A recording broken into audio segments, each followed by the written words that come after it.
Today's episode of Vice Versa, we're talking about a secret Exxon Mobil recording, how adding solar panels to aqueducts can prevent evaporation, and how the seas literally caught fire this past week, and more. As usual, I'm joined by Ricky. How you doing, Ricky? Doing good, Matt. Doing good. How about yourself? It's been a fun week. Yeah, it's been a fun week. Good July 4th here in the United States. You have a good July 4th? I did. I played some golf on Saturday, so that was good. The 4th was kind of low key, but what a country. You know, I always feel grateful and appreciative of this time of year. But you know, this Indian kid comes here and is a YouTuber, so you know, can't complain. And what about your latest video? So my latest video is going to be delayed a little bit because we are working with our sponsor on some stuff. So I think it'll be out Tuesday. It's going to be on NASA's crazy plan to stop a supervolcano. What about you? This week I did a video on the linear city. It's called The Line, or the NEOM project, that's in Saudi Arabia, which is kind of a bananas project where it has flights of fantasy like creating an artificial moon from drones all the way down to kind of groundbreaking desalination plants. And I kind of focused on the things that might have a bit impact beyond NEOM and around the world. So things like the solar dome, which creates fresh water. Those are the kind of things I focused on in it. I watched that video about an hour and a half ago. It was fantastic. Oh, thank you. I had all the same kinds of questions. Yeah, you guys got to check it out. The solar dome especially kind of looked as a interesting, viable option. Depends on what they do with all that salt, brine water. Yeah. So you ready to get started? Let's do this. All right. So the first story this week is kind of the big one. There was a secret video that was revealed where an undercover kind of Greenpeace kind of reporter kind of tricked an Exxon Mobil VP into kind of talking very openly about things that they've been doing to kind of curb climate change and try to get policies passed that benefit them. And this goes into the realm of it's shockingly not shocking. The stuff that he said in the video is all things I'm pretty sure everybody that's watching this video right now would probably believe, but he talked at length about things like how they've been aggressively trying to fight some of the climate science. They haven't hidden the science that they've been doing, but they try to control the message. He talked openly about how the carbon tax, how even though Mobil has been saying publicly they believe in a carbon tax, how they really don't think it's going to happen. And that's part of the reason they're saying it is because they're saying it, that they stand behind it because they know there's probably little chance of it ever passing because it's good PR and good publicity for them. He talked about how he talks on the phone every single week to senators and representatives like Joe Manchin almost every single week to kind of keep them in the loop and try to get them kind of fighting on their behalf. The video goes into in depth about like all the different representatives here in the US that are kind of like on the bankroll of Exxon and Mobil. So again, this is one of those shockingly not shocking, but this, I don't want to say poor guy. His name is Keith McCoy. He is very matter of fact, and I would highly recommend that you go out and look at this video and just watch it because it's kind of amazing how open he is being on all of these different points that he brings up in the video. And after all of this kind of hit the news and kind of like the, you know what, hit the fan, his response was a public, and I would put this in air quotes, apology, where he basically said he's sorry for allowing himself to fall for Greenpeace's deception. And then goes on to kind of pseudo-apologize, but like basically saying to fall for Greenpeace's deception basically is him saying, I'm sorry I got caught. Not that he was sorry for what he said or doing his job or anything like that. So for me, on one part of this is I don't blame him for doing what they're doing because I can totally understand from a company, you want to control the message, you want to control the PR, but it's just gross. It's just gross that we now have just video proof that this is how they think about this stuff. What's your take on it? Because I was kind of gobsmacked. Yeah, I agree. It wasn't surprising at all. This is one of those things where we all kind of expect, like Bill Maher, Real Time with Bill Maher, he has this segment on his show where he does, I can't prove it for a fact, but I know it's true. And this is one of those kind of jokes where it's, you could kind of write your own adventure series where you have these guys in a boardroom at Exxon Mobil talking about this stuff, and this is how it plays out exactly as you expect. So it doesn't surprise anybody, but it really does show you the power of these big companies. And historically, oil companies have kind of run the world because they are a huge national interest. So if you want to have a military, you want to have airplanes in the sky, you better have a good handle on petroleum. So they've there's other examples of very well favored industries, but I can't think of any industry in the last 100 years that have shared more benefits and these kinds of things from government than petroleum companies. And it's a sad reality. And I do think in our modern era where we have a lot of social media, we do hear more about these stories, but I also worry that there's so much out there that we're going to forget this in the next news cycle and it'll be back to business as normal. Mm-hmm. It's kind of like a script. Okay, some bad news. Call the PR company that we have on retainer. We'll have them craft a message. We'll say some words. It'll look bad for 2 days, and then somebody will do something worse, and then life goes on. That's the sad part. Is I don't think the negative part about this story to me more than the news is I don't think anything changes. I don't think they're going to do anything differently, which would have been nice, right? If when these kinds of stories break, good things came from it. But the reality is, until we have more electric cars, what choice do you have? If you got to go to work, you got to feed your kids, you got to do stuff. Electric cars are still a little bit pricey. There's not like a $10,000 car you could buy like there are some, old cars you can buy that are gasoline. So, and they know that. But that's why we have to we share the news about electric stuff or renewable energy types. So that way they don't share this monopoly that they currently do. But kind of sad stuff. I don't know. I feel kind of bad about it, but at the same time, it was so imaginable and it was such a predictable thing that it didn't didn't cut as deep. Does that make sense? Yeah, it's like I said, it's shockingly not shocking. It's just we all knew it. It's just there's still a bit of a sting for me to actually see it, like to see somebody saying it. And then immediately after this, the press release that Exxon Mobil put out is hysterical because it's like, he doesn't speak for us. This is not what we believe, blah, blah, blah, all the lip service that we typically hear.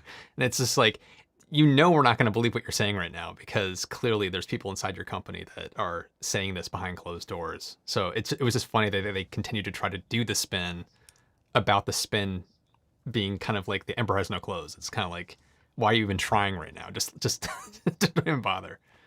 He's like a public relations person. I know. Right? Like his job is literally to speak for the company. He does exactly that. He speaks for you. That's literally what you pay him for. Yep. That's what you got to do. You got to distance yourself. It's a whole script, and we've seen it time and time again. But Bong Hollywood says the ocean's on fire. We're going to get to that. Absolutely. But this is hopefully the start of something, but we'll see. Yeah. How about the next story? Next story? Yeah. Yeah, the next one is something that I have thought about for 25 years. So I've had family in Southern and Northern California, and I live in Southern California now, but I grew up in Northern California. I have driven along the 5 where this huge aqueduct, one of the biggest in the world, runs, bringing where most of our rain comes from, the north, to where all the people live in the south. Most of the people live in the south. So we have this huge aqueduct, and so long as you drive on the 5, you'll see that it runs along the road at various points. And I always thought to myself, how much of that water is evaporating off? Even as like a young child, like 12 years old, I was thinking this.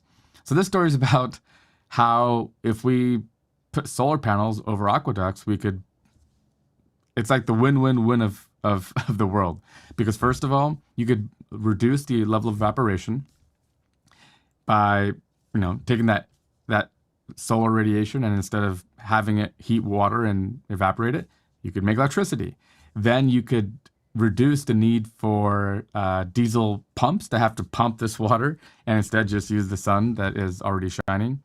You don't have as much maintenance and cleanup. Like you have algae and other weeds that you have to pull out of the aqueducts because water and sun is a recipe for life here on Earth. And also the panels have water under them to keep them cooler. And studies were this is pretty interesting because I've had a lot of subscribers ask me this question, and they said that they were getting between 2 and 5% more efficient panels. So this is an idea here in the U.S., but in the state of Gujarat in India, they've actually done this in 2014. It's a much smaller scale, but what they were pretty much getting at is why cover the earth where there's life and other things with solar panels when you can cover stuff that has no other purpose. And in this case, it's not like if you put solar on a roof, you don't just not waste space, but you keep your roof cool. You have less air conditioning bills, right? It's like the win-win of situations. And this is like a win-win-win.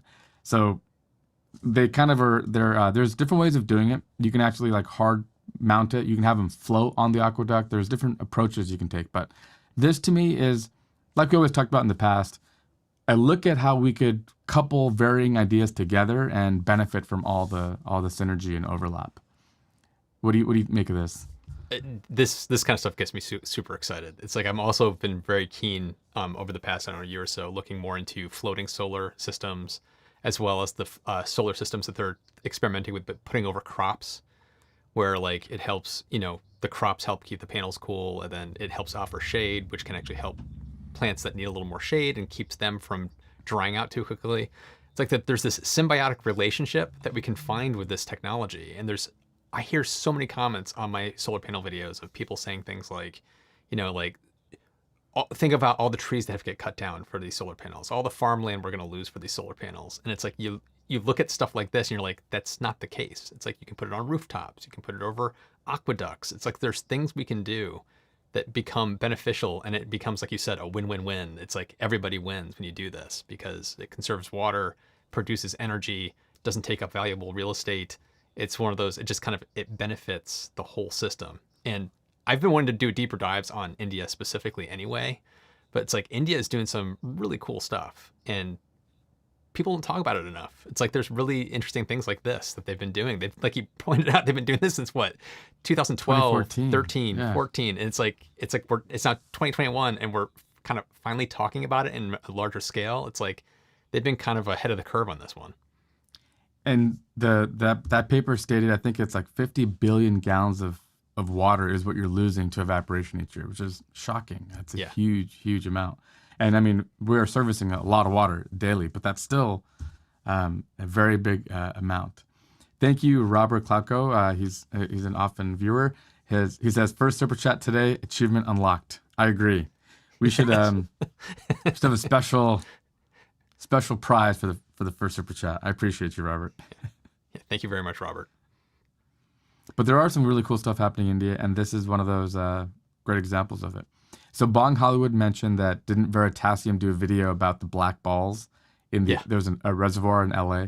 I love that video. I watched that. It was so cool. It completely went viral, and they were solving a different problem. It was actually, you might think it was actually the evaporation problem, but there's some other issues with various compounds that were being formed with the combination of heat and chlorination that was actually toxic. And what they found is, like, when we pumped water from our station, it was clean. And then by the time it got to the person's house, it had levels of contaminants that were higher than what were allowed. So they figured out it was in the reservoir while it was sitting there. So this would solve that too. Anywhere where water is flowing or staying still, you could fight that trend with solar power. Absolutely. You ready for the next story, which is that the sea is actually catching on fire this past week? No. This story is insane. I got to play the video of what's going on here.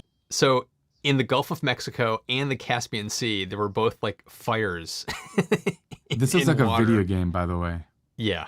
This looks like an apocalyptic scene from some kind of dystopian future sci-fi game. It does not look like something that should even be possible to happen. It looks like fire is actually happening under the water, which is just nuts. I know.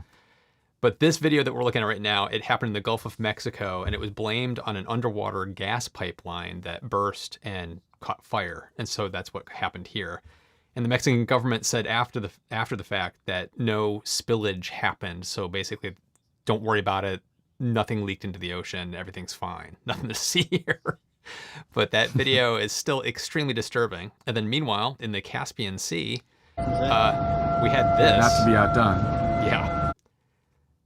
That's a problem. Now this one is more interesting to me because it wasn't a like failure in a pipeline or anything. There's evidently something called, I didn't ever heard of this, mud volcanoes in certain Yeah. areas of the world. And there's mud volcanoes in this area that constantly are erupting, and they cause problems for things like gas pipelines or oil rigs and things like that in the area. And that's basically what happened here, is that there was a mud volcano that kind of exploded and caused this issue to happen. So it was kind of unforeseen. It wasn't like human error that caused this. It was nature fighting against us that caused this to happen. But it just goes to show like how much stuff is going on in the world. In the article, they brought up how in the U.S. alone, there's 100 offshore oil rig fires every single year in the U.S. It's nearly impossible to pull oil and fossil fuels out of the ground without screwing it up at some point. You're going to contaminate the area. You're going to have accidents. The Exxon Valdez, oil spill. It's very commonplace in the industry for this to happen. And it's just yet another reason why we need to think differently and move in a different direction. So what was your take about the sea being on fire? If there wasn't a person to capture that, some of these are very offshore, away from the glaring eyes of humans. And so a lot of them, they get away with a lot of this stuff. But it's not until there's a guy with a phone camera who can take a picture that we hear about this. It's so tragic. That picture, especially that first one, the Gulf of Mexico one, that does not look real. I swear to you, that looks like Unreal Engine.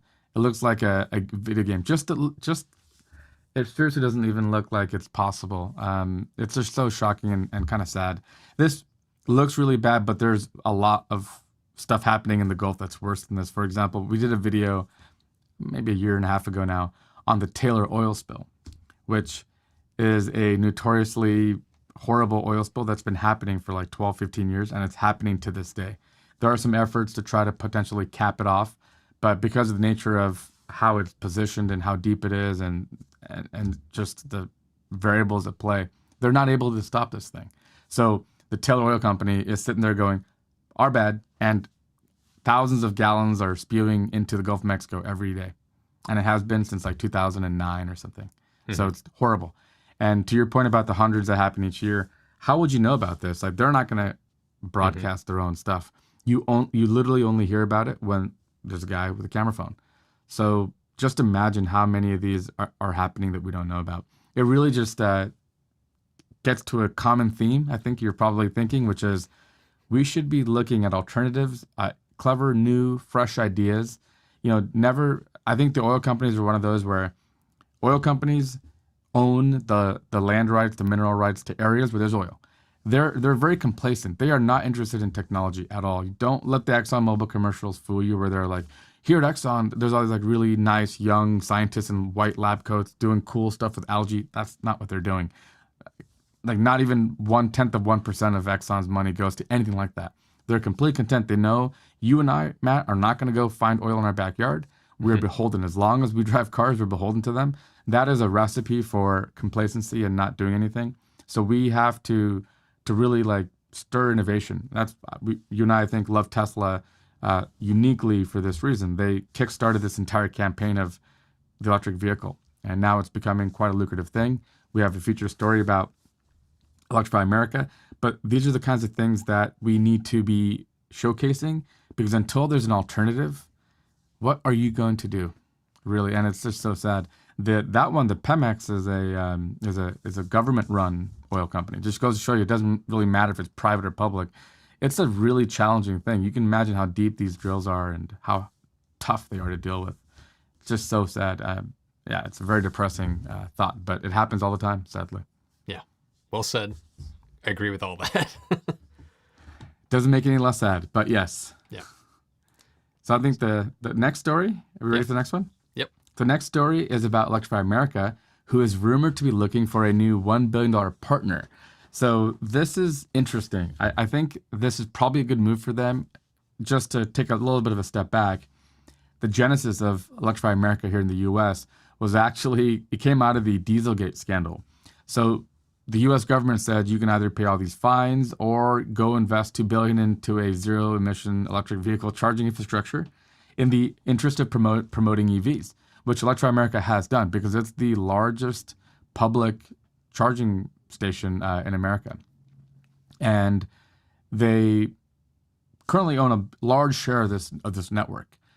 And I think at this point where they're growing, I believe what they want to do is kind of what Ionity, which is another one of these charging companies in Europe, which is have broader appeal, have some ownership by multiple companies. So here currently it's just Volkswagen, but why shouldn't the article postulates that maybe it's Ford or GM, right? All like Ford makes sense. GM definitely makes sense. GM, which car is it that offers 3 years of? No, that's Volkswagen. So some of these, imagine being able to offer cool perks like 1 year of free charging on the network, and for Electrify America, especially, being able to do this can bring in more funding for faster growth as well. So sell off $1 billion, sell some stake of the company away in the interest that that incoming revenue could fuel faster growth. So I think it's probably a smart idea all around, and we'll see who the partner ends up being. Yep, agree. And we have a super chat from Team JG. Any EV fire gets days of new coverage, but fossil fuel explosions, fires, leaks, and spills hardly get any coverage. They occur so often. And I agree with that. Like, there are far more car fires than there are EV fires, but yet you hardly see them on television. So very well said, yeah. My take on this EV story, the Electrify America, when I first read the article, my first thought was, oh, VW, E2 Brute, like, are they like selling out and getting out of this? And it was like, oh, no, they're just looking for partners to make the system more robust, get some influx of cash, which will help them build out their manufacturing infrastructure for EVs. So it's like, I can understand why they're doing this. They don't want to be the sole owner of the system. They want to have somebody else have some skin in the game. And looking at it, GM to me seems like the no-brainer. If one of them is going to do it, it should be GM. Ford obviously would be a good choice too, but GM, they've just been so public about how they're moving forward and they're building gigafactories and they're doing all this crazy stuff. That's all the right moves. It's like, this would just be another one of those, oh, now they're investing in charging infrastructure too, which would be very beneficial. So this news got me pretty excited for the future of Electrify America. I'm with you. My first thought, I saw the headline and I dug into it thinking, are they backtracking? Are they trying to get out of it? But really, it does make sense. VW is a car maker. They don't want to be in the business of the charging infrastructure. They knew they had to, and they kind of do what Tesla did, but they were forced to from lying and scandal, which is build out the egg before the chicken before the egg, one of those. Yeah. But now, at the point where they are at, I think, yeah, it makes sense. It's a good thing, I think. Yeah, definitely move in the right direction. So to transition to the last story, which I think you're going to be very excited about yourself. Ooh, I love this car. Yeah, I know you do. The Lightyear 1 prototype delivers a 441 miles of range. And the important part about that, it's off a 60 kilowatt hour pack, which is kind of crazy that they managed to squeak out that much range off of such a small battery pack. The one caveat is this was on a test track that was a very flat surface. It's not going to be real world conditions getting 441. But I thought it was fascinating in this, they were asked point blank how many miles came off the solar panels of the car, because they've claimed before about 45 miles of range can be expected per day off the solar panels. They said this test was done during a cloudy day, so only about 25 of those miles probably came off of the solar power that was generated. So if it had been a sunny day, it could have been 45 miles, which would have probably pushed them over that 450 mile kind of like milestone. But it's still damn impressive that they've been able to get that kind of efficiency out of their car. I still don't think it's the most beautiful car on the planet. I think it's kind of a weird design, but it's clearly designed that way for like super streamlined aerodynamics, because they're doing everything they can with battery management and their motors and everything they can to eke out every piece of like electrons they can suck out of that battery and get the most use out of it. What's your take on this? Yeah, first, I love the progress. I've kind of watched this company for quite a few years, and it feels like they're chugging along. They're getting closer to actually being able to ship. Yeah, I absolutely love this car. I hear you on the design. Like, if you were looking to design a car, just no rules, this probably isn't what you come up with. But knowing you're trying to go 450 miles with a 60 kilowatt hour battery pack, that is pretty good looking, I think. the fender arch in the back, everything is in the interest of like getting a couple extra miles. This particular model, being European, they have a camera rear view mirror. Sorry, the left and right mirrors, which wouldn't be legal in the U.S. We'd have to have proper mirrors, which will reduce some range because the mirrors are actually one of the really dirty things that muddy up your aerodynamics in a car. Hopefully, U.S. removes that need eventually. But looking at this a little bit, if we break down the numbers, a Tesla Model 3, which is an efficiency king, does about 4 miles per kilowatt, right? So 300 divided by 75.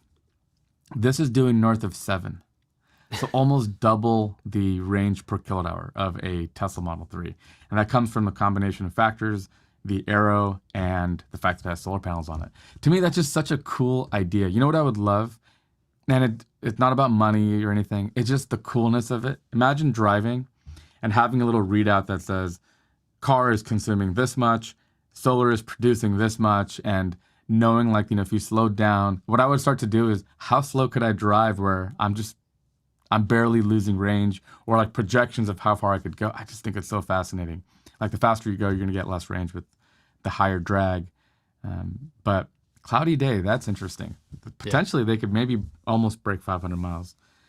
And don't forget that means less drain on the grid when you go to charge less frequently, longer road trips, and faster charging because a 200 kilowatt fast charge suddenly is really quick because you're gaining almost double the miles per hour, if you will, when you break it down that way.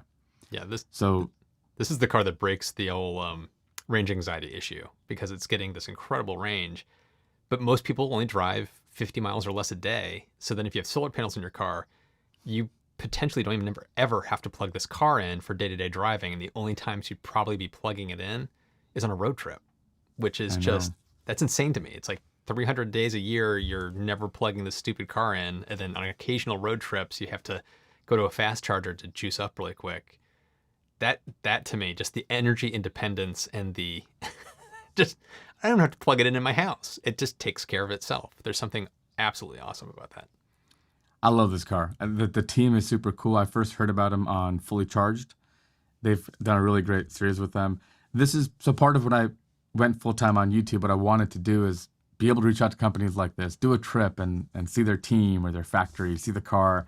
So I'm going to be reaching out to them and emailing them. Who knows? Probably won't hear anything from them, but I'd love to look into it more. Jambe says Aptera looks more fun than that. Different vehicles, but similar idea. Ultra sleek. And I am going to be meeting with Aptera in the next couple of weeks. But I love this car. I really hope it does get to full production and that they make a lot of them. Yeah, me too. So that was the last story of the day. So we're going to transition into just the Q&A portion of the show. And let's jump into the comments here. When Matt speaks, I want to buy something. What's that about? Caesar has probably the best comments so far today. Earlier he said, Ricky Roy, the YouTuber with the coolest name, and Matt Farrell, the YouTuber with the smoothest voice. You guys need to set up a Patreon as your content is awesome. Thank you so much. Robert asked, Ricky, how's your new job going?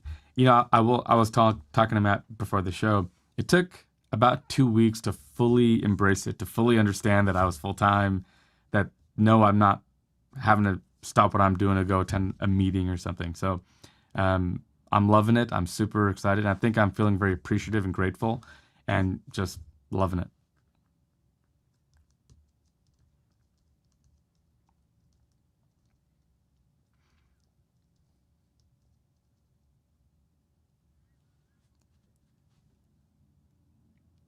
Bong Hollywood has a good question. He says, I know EA, Electrify America, is incentivized to install new charging stations, but how about maintaining it? There are very many EA chargers that are broken, while Tesla's seemingly, if there are a couple that are down, they get fixed very quickly. Good point.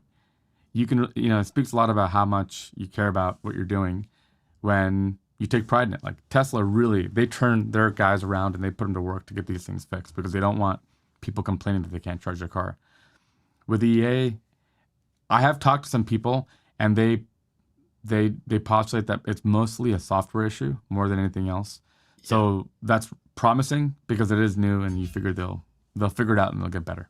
I was going to bring that up, that the difference between Tesla superchargers and every other supercharger is the others are far more complex. The Tesla supercharger is a dumb box. It's just basically a cable that you plug in your car, and the car does all the communications with the supercharger and phones home to get authorization to charge. The supercharger does nothing. It's just a dumb cable. Where Electrify America has Windows 10 embedded or whatever it is. It's running basically Windows and has software and has that chart, putting your credit card in and near field communications. It's having to do purchase authorizations and all this crazy stuff. So it's more complex. There's more software, more bugs, more chances for it to kind of flake out on you. So I think that's one of the big reasons that one is flakier than the other. So if they can figure out that software issue, I think we'll see them get a lot more reliant. Yeah, I agree.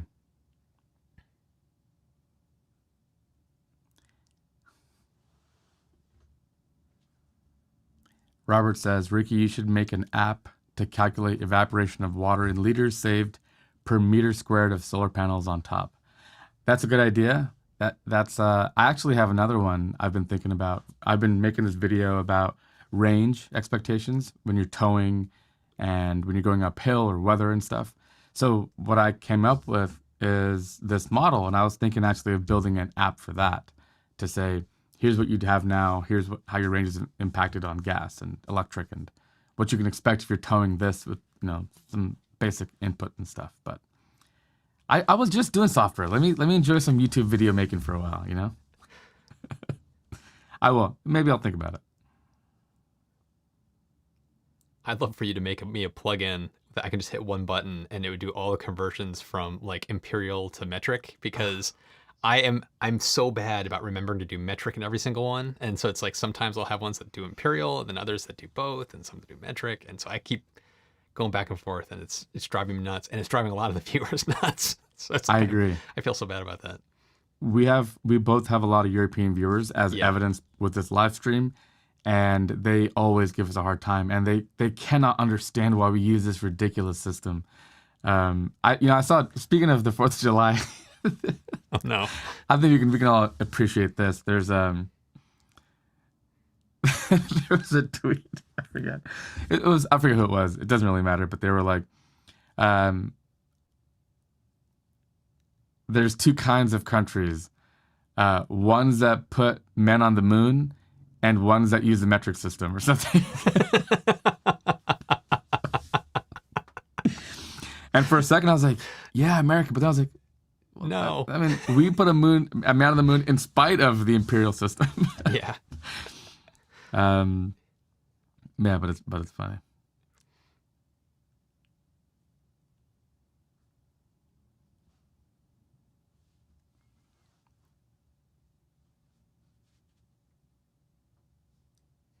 Benjamin Barr said, runs on Windows embedded. We have a rule.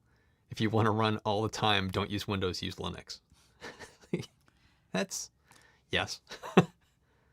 There's a really cool company called FreeWire. Their CEO Arcady was on a stream that I did on my channel talking about his charger, and yeah, they use Linux like you should. EA, I think, needs a little bit of like leadership and vision in that regard, but I think they'll figure it out.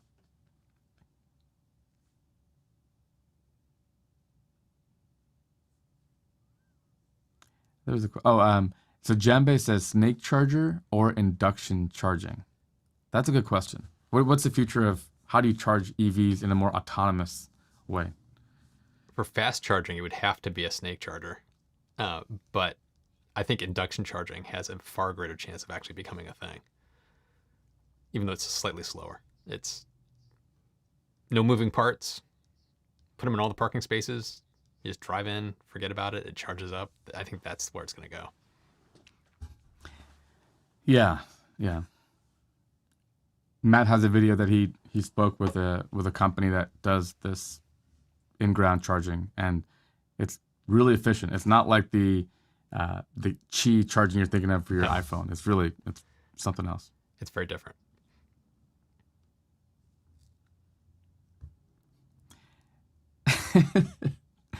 There's a lot of joshing at the behest of Windows, but Jambe says computers are like air conditioners.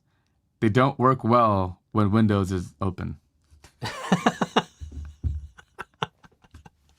We need to highlight some of these incredible. That is so funny. I want to remember that. That's good.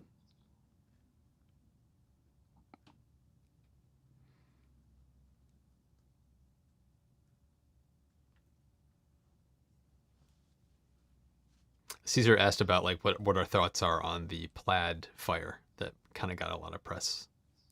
What was it, a few days ago? Yeah. Did you keep track of it at all? I haven't been following up on it, but I saw the initial reports. If somebody who has heard about it can provide some context, we can talk about it. I actually haven't read that either. Yeah. Because on the surface, it looks like the car was doing nothing and it just kind of burst into flames, which if that's concerning, but I have a feeling there's something more to it that we don't know yet.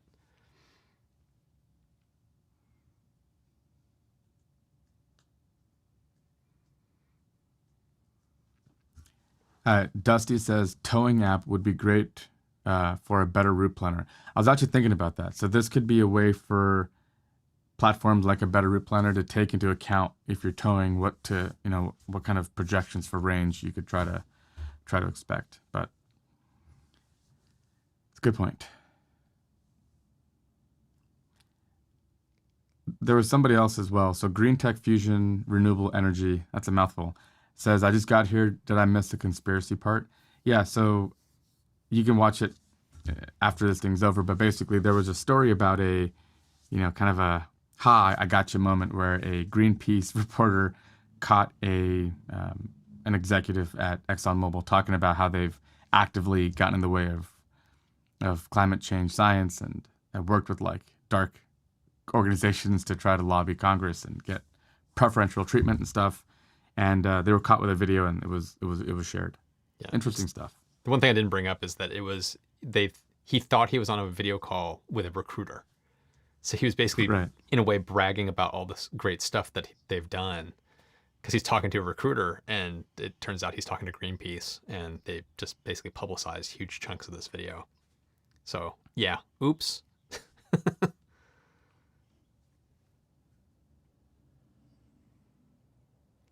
I love that we have a whole bunch of people telling people to hit the like button. Yes, hit that like button. It really does help the video. It helps the channel.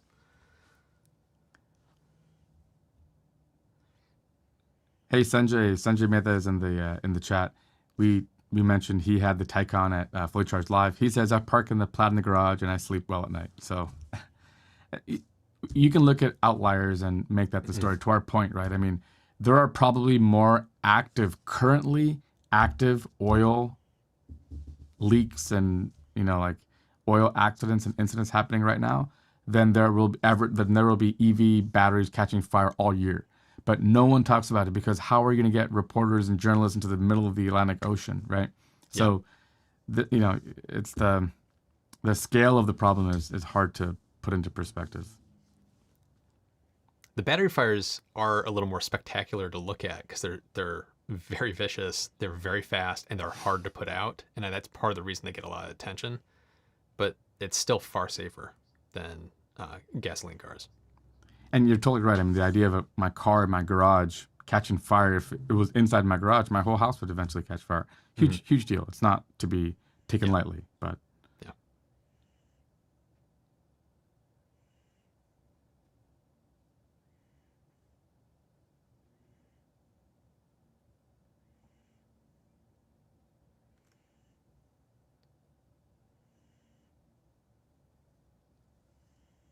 Alejandro asked, do you know the conditions for the Lightyear test?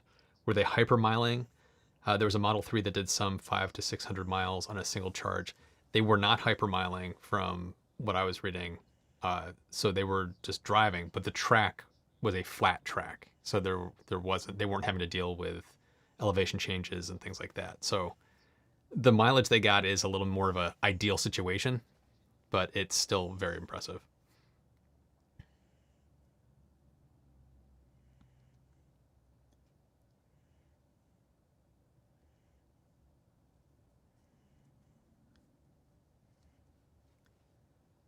Matt the Lion or Matt Max X, the Lion Max, says, Matt, you're on your way to 600,000 subscribers. Won't be long. Very true. Still shocking to me, but yes, I hope so. Crossing my fingers.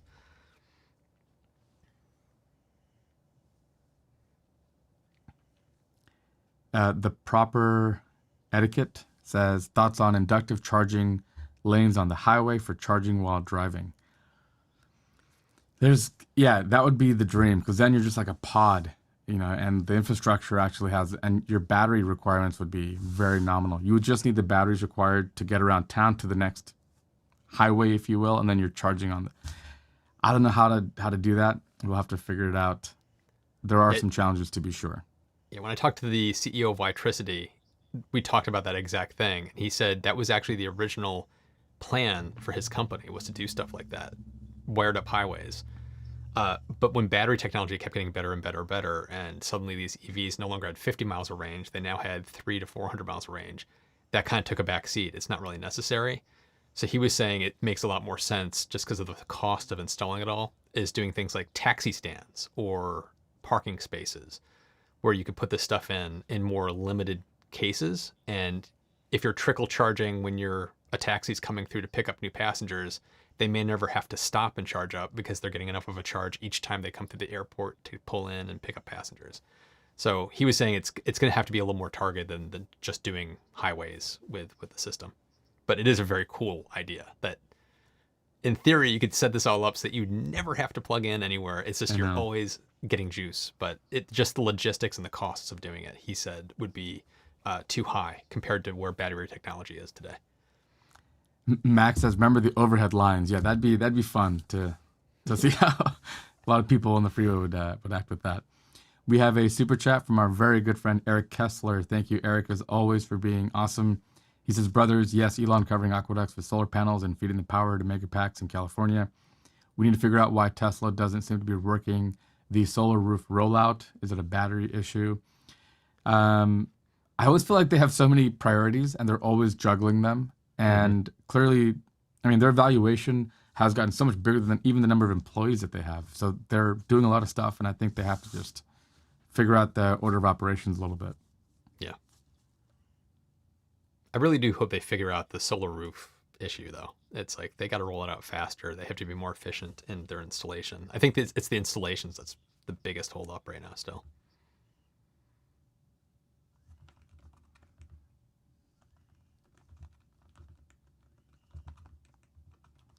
So Bobby is in my head, apparently, because he says, hey, Ricky, when are you making a gyrobust video? I didn't think people would be asking for it by name, but I'm actually we're working on that script right now. Don't you love that? Like when you're actively working on an idea and somebody reaches out to you and says, hey, how about this? You're like, oh, there must be something in the air because we're on the same wavelength. There's something really special about you and I. Our audiences are so smart that it makes really just open up the app and go to the comment section and look, because really smart people thinking about the future with optimism results in amazing stuff. We have so much fodder for future videos just from our viewers. It sounds like you're blowing smoke, but you're not. It's like there are people in my comments that are like way smarter than I ever could dream of being, that make fantastic comments and drop knowledge and make me want to go make more videos on the stuff that they're telling me about. So I get so many ideas from you guys. Completely agree. Maybe I'll start the videos with this idea came from. Maybe I'll do that. Yeah. Really, to give, because we are not just kidding. We mean it. Tons of ideas come from you guys, so we appreciate you.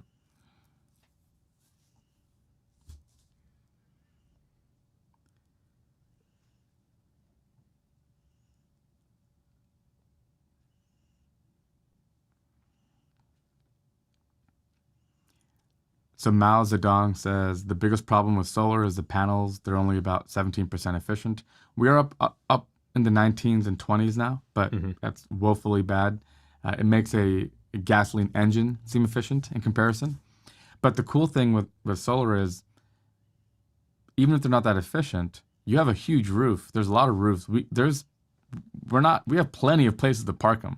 So the efficiency, and as the prices come down, it's not really that big of a problem. It would matter more for like space. If you have a rover, you need to have the most efficient panel. You don't have a ton of space, but for most Earth applications, it's not a horrible deal.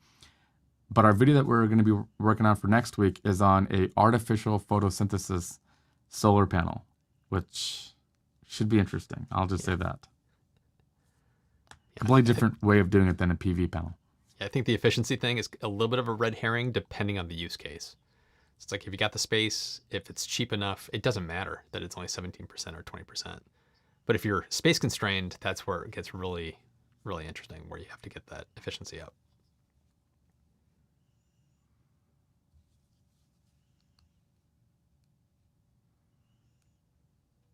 Thank you, Robert. He said he liked both of our videos on wind power generators. Appreciate that.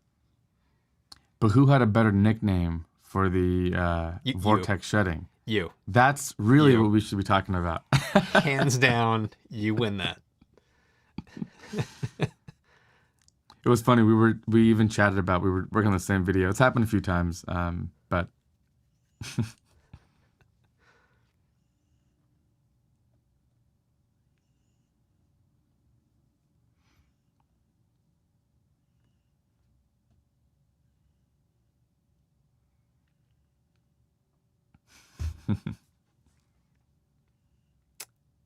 And Max asked me if I had a chance to look at First Brick Robotics and how they'll change construction. Not yet. I have them on a list of things I'm going to be digging into. But yeah. Thanks. Is that the one where instead of 3D printing, they assemble the bricks and kind of mortar it together? Mm-hmm. Yeah, I saw a cool video where a guy just ran through them really quickly, the various companies in this space. It's fascinating how much innovation is happening there.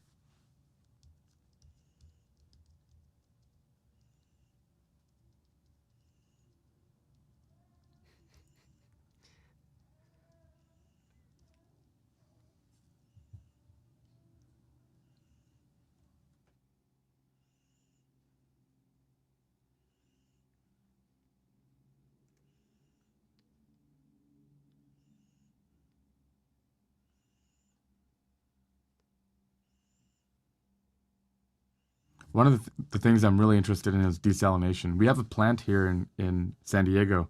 I didn't know about this, but about 30 miles north of where I live, I think their website said 50 million gallons a day is what they're doing. Wow. And their hand waving justification for how they're dealing with the waste is that it's a small enough amount that it's not going to affect things. But as you mentioned in your video, it is denser, so it'll sink to the bottom where like coral and a lot of the real habitat destruction can happen. So I wanted to meet with them. I think I sent them an email. We'll see if I hear back from them. But that technology to me is wildly fascinating. I dream of a world where we could just have more and more fresh water, and we could just water more trees and water more stuff and have more green and terraform parts of like the desert areas of like the Middle East or parts of California, and that could really contribute to climate change as well, just having more trees. I agree. The question though is, what do you do with the brine? What's left over? That's the challenge. So there is lithium in there. There's some other valuable minerals. It's just that it's in such small quantities, and it becomes a large. If we can find an automated way to deal with it and to just to break it up and to make it valuable, that'd be cool. The company that you covered, who's building the linear city, they in their article or their publications, they said they have plans to use it all for purposes, for industrial purposes, right? So yeah, I mean, there might be a way to do it. It's just they claim that, but they haven't provided any good detailed plans as to what that actually means. There's a little bit of hand waving going on there, which is frustrating. It's like, come on, show us who the customers are for this. Like, yeah, we'll use it in batteries. Yeah, is anybody actually buying it? Are you able to make it at cost? Or is it going to be cost competitive?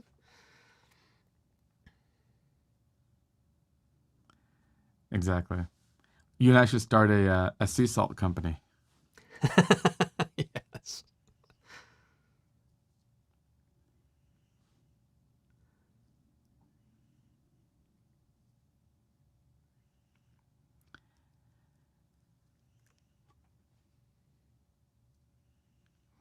Observer says, what about using a smart grid to take up the slack for reactive power? It's a great question and really well put. Reactive power, which is kind of how things work currently. Yeah. Have you done a video on like the future of the smart grid or kind of how that would look? Kind of postulating? I've been actively working on it for months now. It's Yeah. an exaggeration. It's very complex, so I've been trying to figure out how to boil it down into something easily digestible and entertaining. But yes, I've been looking into that. So there will be a video at some point. I just don't know when it's actually going to come out. Gotcha. I think you're probably further along than I am. I do have a plan to make such a video. I call it the grid 2.0 or like the next generation of our grid. And I think it'll look vastly different than what we think of it now. Really, it's a decentralization. Currently, it's big power plant and a bunch of customers. I think we're going to kind of see that shifted to more like a open market format where everybody could be buying and selling electricity, just like a stock market. Why not? And as a utility company, you have to always ask yourself if the people in power would be happy with the change. If they would not, then you're fighting that gradient, and that's very tough to do. Exxon Mobil, for example, right? But here, the utility company is a middleman. They don't care where they buy their power from. If they're buying from this company and instead they're buying from you and I on all these little microtransactions, they don't care. They get paid for the transmission. So in that regard, I think the incentive structures are in place for that to be a good disruption. Yeah, the challenge is, though, what has to be done to the grid to make that work. And if it's really expensive to install that infrastructure, that's where you start to hit a roadblock. That's part of what I've been struggling with is like, how do you, like, who's doing this? Who's actually making the changes and why aren't they doing it? It's very complex. And I've been getting different answers depending on who I talk to. Like, it's like I've been getting answers all over the place, which is kind of frustrating. Caesar asked about CRISPR and some other genomics companies. My research in that regard, I think, is way behind. When I've done videos like that in the past, I don't think they've done as well, so I've kind of not gone down that route. But maybe in the future we can talk about it. Or what we could do is we could have Alex from ticker symbol U come on. There's some ARK Invest funds that are heavily into the genomics space, and I'm sure he's done some research and he'd be a fun guest to have on. He'd be awesome to have on. Yeah.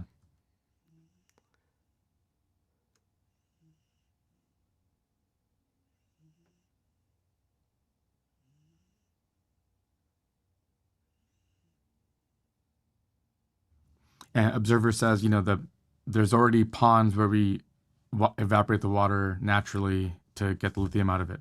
We do.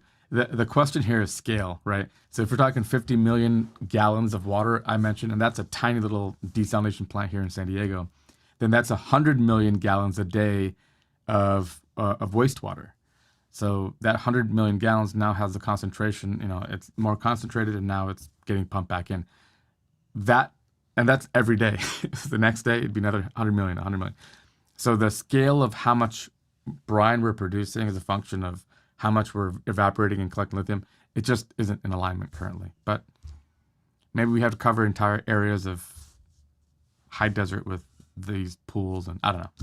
I'm sure the lithium companies that are buying up batteries would love that.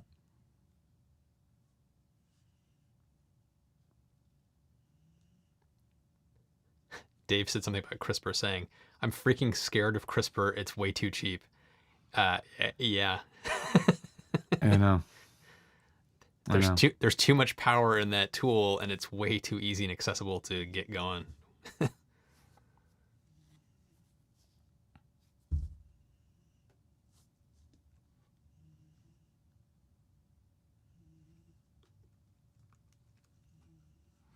So I think it's a fundamental point. So this is a good one. Mao Zedong says, if there is a better business opportunity than hydrogen, oil companies will easily invest. And if it's good, it'll be their main product.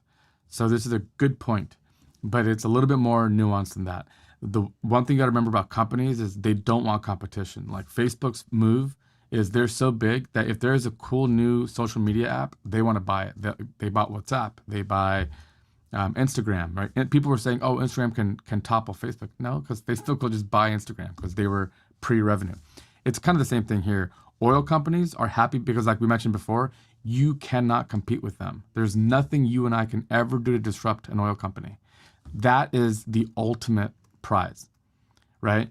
I live in a city, or at my house, I have one provider who runs cable, and my home internet needs are met by one company. They love that. They would not leave that space to then go into wireless where they have to compete with AT&T and Verizon and T-Mobile. They have a monopoly. So do oil companies. So I would add to your point, all true.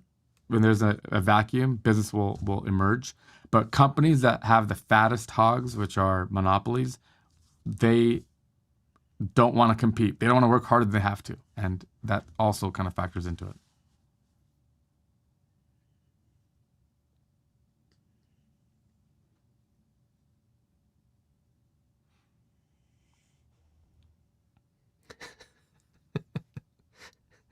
Sort of fascinated by this whole CRISPR discussion. Like Dave brought up, he said, it's one of the great filters is when everyone in the population has the capability of having an extinction level event button. There's always that one guy, that one person. He's going to ruin it for all of us. This is why we can't have nice things. That's why we can't. That is really scary. Yeah. Very, very scary. I'm curious. Let us know if you guys would undecided with Matt Farrell. Would you want him to cover it? Would you want to see me cover stuff like that? I'm curious if there's interest.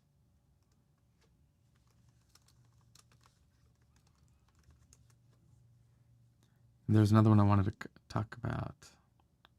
Oh, also like water in the future. Is that something you want to see us cover more in the future? Like I've had ideas to cover this California drought in kind of specific, but generally around the world, how water scarcity is becoming a really, really big problem. We are sucking up all the freshwater reserves. There's more of us. We're wasting it. And by screwing up our climate, we have less rain, and it's a pretty vicious cycle. But is there any interest in videos about it?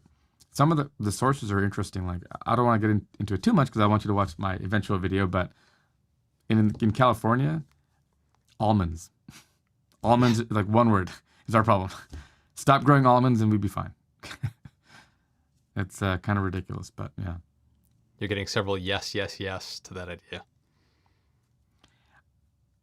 Yeah. Also, and I've always hated this, I never buy bottled water. If I'm on the road, on travel, and I have no other alternative, that is the only time I'll ever buy it.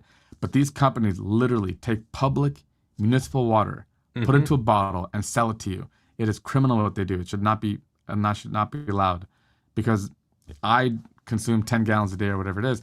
They're consuming 100 million gallons from public supplies and profiting off all of it. So, you know, I think somebody mentioned Nestle. No, I think it was Nabisco. Anyway, like Nestle, all these companies that are doing that drive me mad.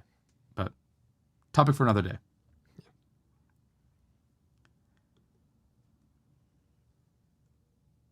I think we're getting very close to time. But yeah, like we talked about, your guys' comments really drive future videos. So take great pride in that. I'll start to give credits in the beginning or something. Like this video was inspired by, you know, Observer, Bong Hollywood, some of these guys that are always having such great ideas. Yeah.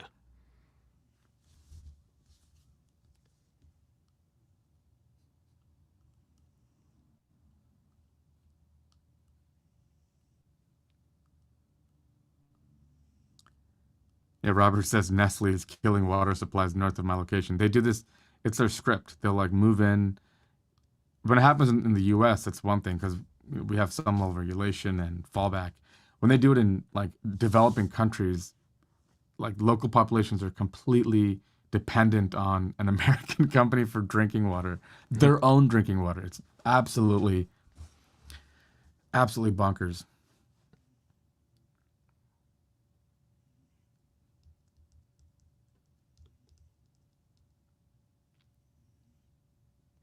I think that's going to have to be it for today. As always, guys, thanks so much for all the great comments and the great conversation. I always look forward to this because I enjoy talking with you guys. I can't speak for Ricky. We should, maybe I'll ask my wife to, as we're doing the show, or, you know, to kind of start to form a list, because we're forced to have to go back and try to find some, you know, all the comments, and it's a lot. You can kind of see how hard it is. But that may be kind of fun to have a little moderation for that. We'll look into it. Or maybe one of you guys could do it for us. You could help us out. Yeah. And don't forget to subscribe if you haven't already. Hit the notification bell so you don't miss an episode. We're live every Thursday at 11 a.m. Pacific, 2 p.m. Eastern. And as always, you can listen to the podcast version of the show at viceversa.show. As always, thanks so much for watching. We'll see you in the next one.